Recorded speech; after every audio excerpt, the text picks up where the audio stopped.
J'avais roulé Pierre alors qu'il amassait une mousse au café Le Coup de Roulis. On pouvait dire qu'il en avait de la chance, Pierre. Tomber sur un type de mon calibre, sans blague, il était verni. Le temps est bon, le ciel est bleu. Il était une plaie, j'étais le mercurochrome. Coup de klaxon. Pierre était déjà en voiture. Il n'avait même pas eu à la pousser.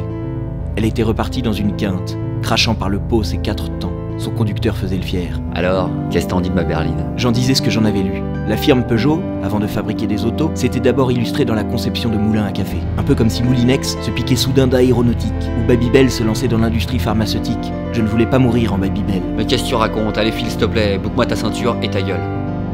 Comme une mouche vous pique, nous voulûmes à notre tour décamper. Nous partions donc voir la France. Et tout début est fascinant. Les points de départ donnent une origine minuscule à l'immensité d'un voyage. On allait en voir des villages, et du bitume, des routes, des bistrots. Des villes nouvelles étaient nées, d'autres avaient périclité, mais le gros des communes restait en place. Il fallait qu'on se perde un peu. Les trains grande vitesse, les autoroutes et le GPS avaient supprimé le goût d'un risque, celui de se perdre. Alors on ne payerait pas une section péage, on prendrait le chemin des écoliers. Départemental, national, et roule. On dormirait dans des petites chambres d'hôtel en centre-ville.